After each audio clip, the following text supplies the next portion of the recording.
The smell of the coffee stopped Emily Carter before the first sip ever touched her lips.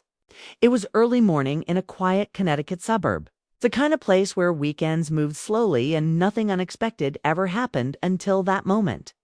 Her husband Daniel stood across the kitchen acting like this was just another normal day. But Emily knew something was off. Daniel never made coffee. Not for her. Not for anyone. She watched the steam rise from the mug in her hands. The scent was strange, sweet but sharp, familiar but wrong. It wasn't the coffee they always drank. Emily's instincts tightened, the same quiet warning she'd learned not to ignore. For a year now, her marriage had felt like a calm lake with no depth. No storms, no passion, just silence wearing the mask of peace. And now, this cup of coffee felt like a crack in that still surface dot. Daniel avoided her eyes.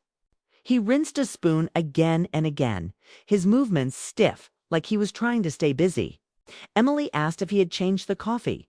He said yes, too quickly. His voice carried no warmth, no playfulness. Just an answer meant to end the question. That made her grip the mug tighter. Before she could press further, the front door opened and energy rushed into the house. Sarah Miller, Daniel's younger sister, walked in laughing, her voice bright enough to fill every corner.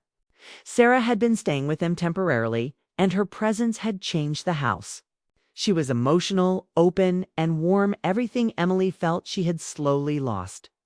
Daniel smiled when he saw Sarah, and the smile stung more than Emily expected. Sarah noticed the coffee immediately. Daniel said he had made extra. That alone made Emily's stomach twist. 2 mugs sat on the counter, identical in every way. The smell still lingered in Emily's nose, quietly demanding attention. As Sarah talked, excited and distracted, Emily made a decision without thinking too much. She switched the mugs. The movement was smooth, unnoticed. No drama. Just instinct. Sarah picked up the mug Emily had been holding and took a sip. Daniel looked up at that exact moment. His face changed not enough for anyone else to notice, but Emily saw it clearly. His eyes widened just a bit.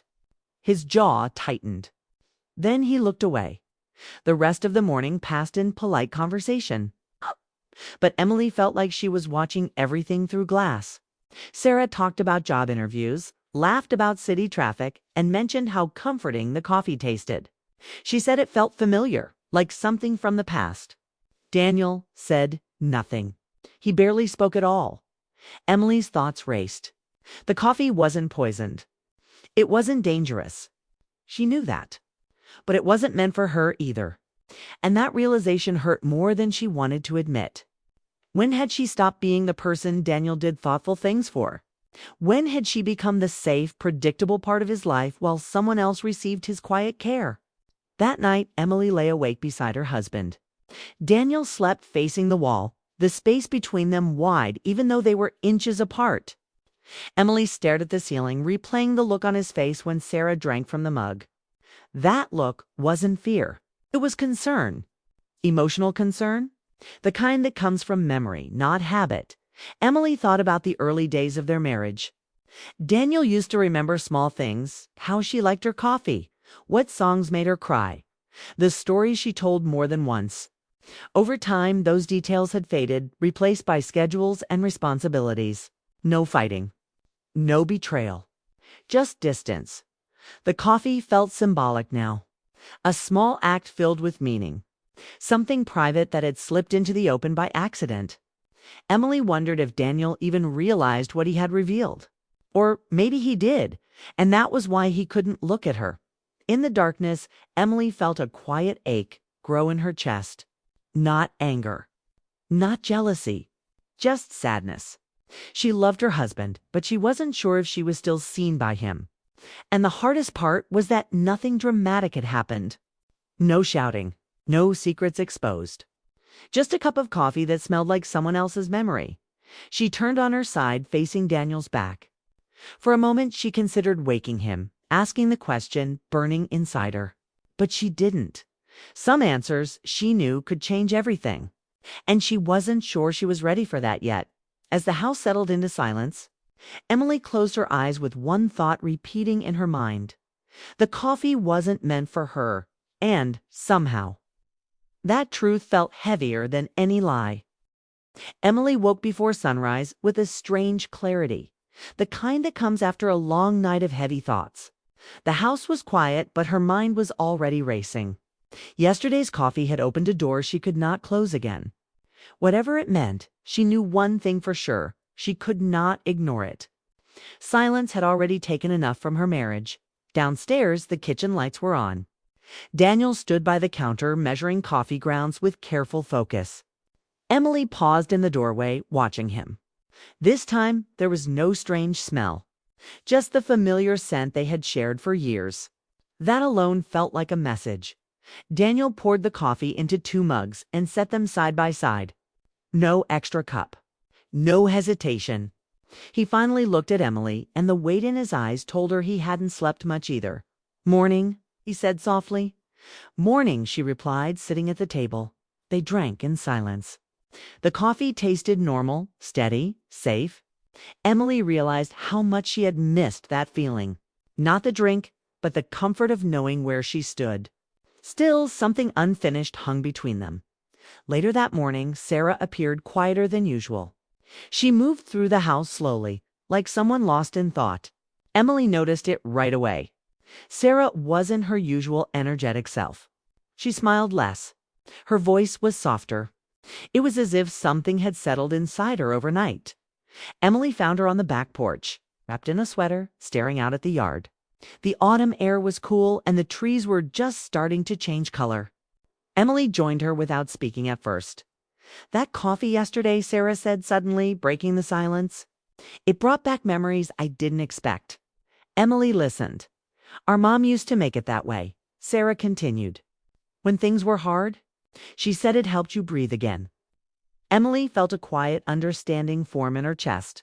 The coffee hadn't been about preference. It had been about comfort, about family, about something old and emotional that Daniel had tried to offer in the only way he knew how. Sarah looked at Emily then, her eyes honest. "I think Daniel worries more than he shows." Emily nodded. "I know." That afternoon, Emily finally spoke to Daniel. Not with blame. Not with accusation. Just truth. "You made the coffee for Sarah," she said calmly. Daniel exhaled, like he had been holding his breath since yesterday. "Yes, she didn't ask," Emily added. "I know," he said. "She's been carrying a lot. I just wanted her to feel supported." Emily studied him. For the first time in a long while, she didn't see distance. She saw effort. Imperfect, quiet effort, but real. "I wasn't hurt by the coffee," Emily said. "I was hurt by what it showed me." Daniel looked at her confused. "That I'm no longer the person you think of first," she said gently. The words landed heavy between them. Daniel sat down, rubbing his hands together. "I never stopped thinking of you," he said. "I just got used to assuming you were okay." Emily felt that truth deeply. She had done the same. That evening, Daniel surprised her again. This time, it wasn't a quiet gesture hidden in routine. He made coffee together with her, standing side by side in the kitchen. He let her choose the cups. He asked how she liked it. Small questions. Big meaning. They sat on the couch as the sun set, the house glowing warm and familiar. No phones, no distractions. Just a people remembering how to share space again. "I don't want us to drift," Daniel said. Not quietly. Not slowly. "Then don't let me disappear," Emily replied. He reached for her hand, not urgently, but with intention. That mattered more than anything. Upstairs, Sarah packed quietly, giving them space. She left a note on the counter, thanking them for making her feel at home. Emily smiled when she read it. The tension she had feared never arrived. Instead, something else took its place. Understanding. Later that night, Emily stood by the window, looking out at the quiet street. She thought about how easily love could fade without anyone meaning for it to. Not because of betrayal, but because of comfort taken for granted. Daniel joined her, wrapping an arm around her shoulders. It felt familiar and new at the same time. The next morning, they woke together without the weight of unanswered questions. The coffee smelled the same as always, but everything else felt different. Emily realized then that the strange smell had never been a warning. It had been a reminder. Love doesn't disappear suddenly. It drifts when people stop noticing the small things, and this time they had noticed.